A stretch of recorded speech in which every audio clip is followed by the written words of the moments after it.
What's everyone saying? It's your boy Someone Exposed back again. The sun is setting. I'm here today at Starlane station here on the DLR, and there's only one reason why I'm here. I hope that in 3 minutes one of the brand new DLR trains is going to rock up at this station. We're going to have a look, take a quick trip and see what it's all about. I'm excited.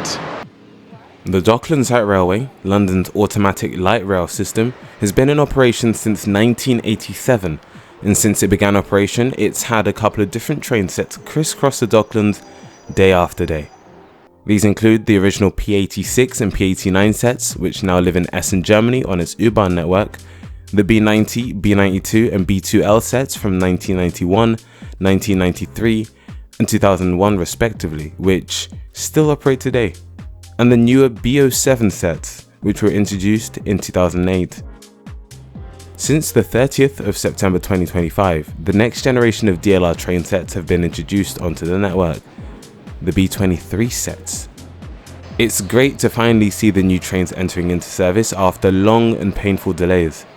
These trains, built by Spanish manufacturer CAF, big up the Basque country, Esquerrik Asko, if you know, you know, began construction in Spain back in 2020, first arriving into London town in 2023 for testing and its subsequent introduction. CAF are the boys and girls who brought you the new Caledonian sleeper trains, the Class 397 Transpennine Express trains, and the trams you see cutting about Birmingham. According to a Freedom of Information request to TfL, the introduction of the new fleet of DLR trains was delayed when a pre-existing issue was identified within the signalling system, which impacted the necessary testing and compounded earlier delays caused by issues during the train testing. COVID-19 also impacted the timings, and new trains were delayed in coming to the UK because of the contractor, Buckingham Group, building the required depot going into administration in 2023.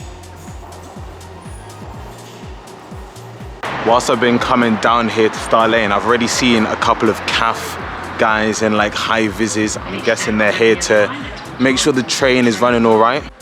It should be noted that the total project cost has come up to a lovely £942 million, which also includes an extension to the depot at Beckton. TfL's Amex is feeling the pinch.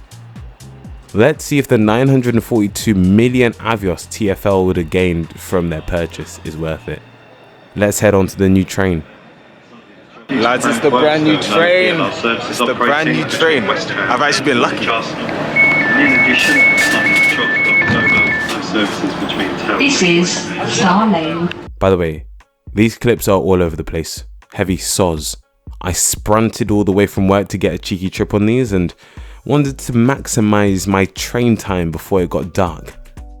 The perks of filming in October.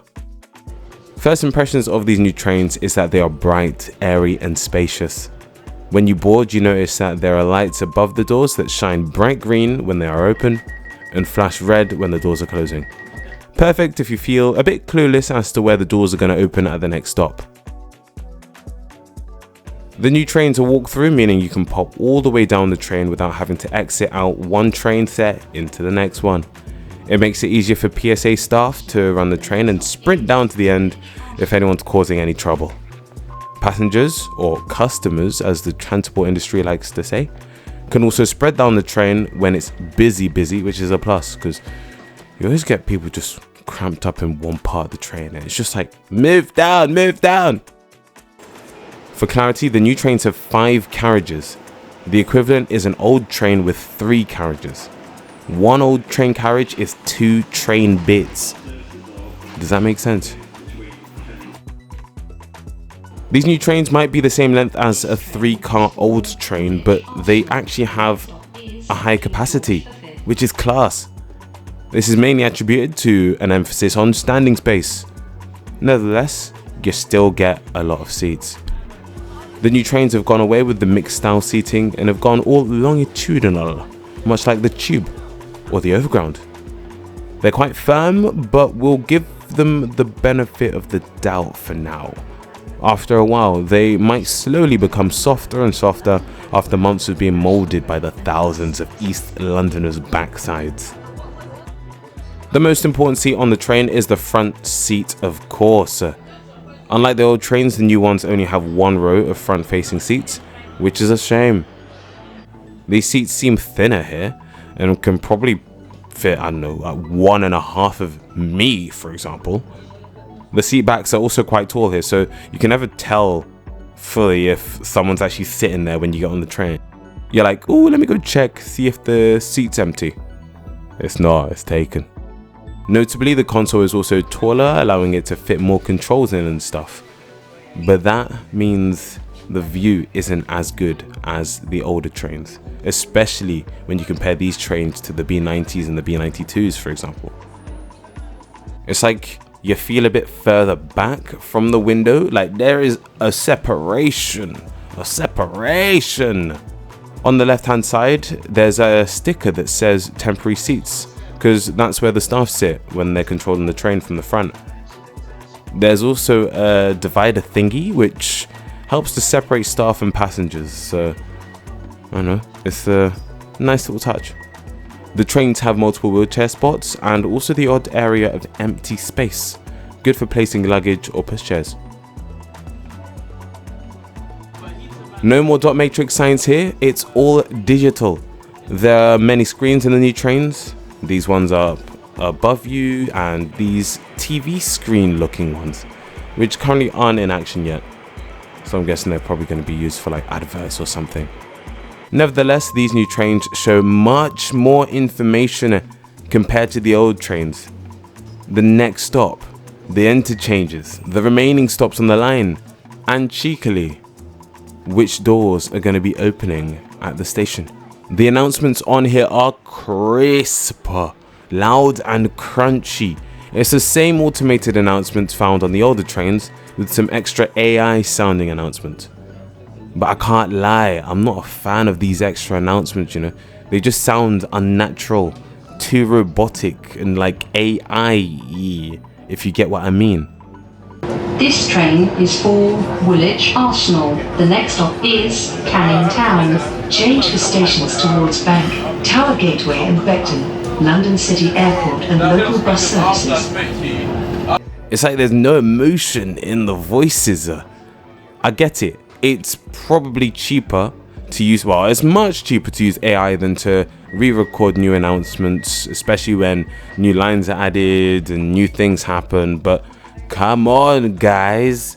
There's some amazing voice actors out there who'd, I don't know, voice the DLR announcements for like 20 quid and a pack of Haribo.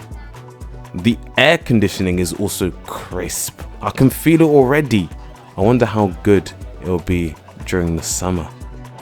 And lastly, everyone knows that the DLR trains are known for their shaky McShaky, otherwise known as the hunting oscillation, where due to the angle of the wheels, the trains wobble a bit when traveling at higher speeds. It's still present on the new trains, but my word, the ride quality has improved like crazy. You can still get a little of the shake, but it's like cushioned, you know? I'm very impressed. The new trains are slowly rolling into service. A load of trains are still being tested. Beckton Depot is being expanded. There's a lot going on. And whilst this may mean the end is near for the older trains, these new trains are something to get excited for. Right folks, you find me here at Stratford High Street trying out those new DLR trains. Oh my days. Beautiful trains, beautiful. Whilst there is only one at the moment in service, I think they'll slowly get introduced into the network. But till then, we still gotta make use of these old trains, man. But till then, it's been your boy Someone Explores. Make sure you like, subscribe, comment, all that good stuff. My train is coming in. It's gonna be an old one, but we don't mind. We're gonna head home because I've been at work today and I'm tired. Like, subscribe, comment, peace, all that good stuff. See you in the next video. Bye, bye, bye, bye, bye, bye, bye.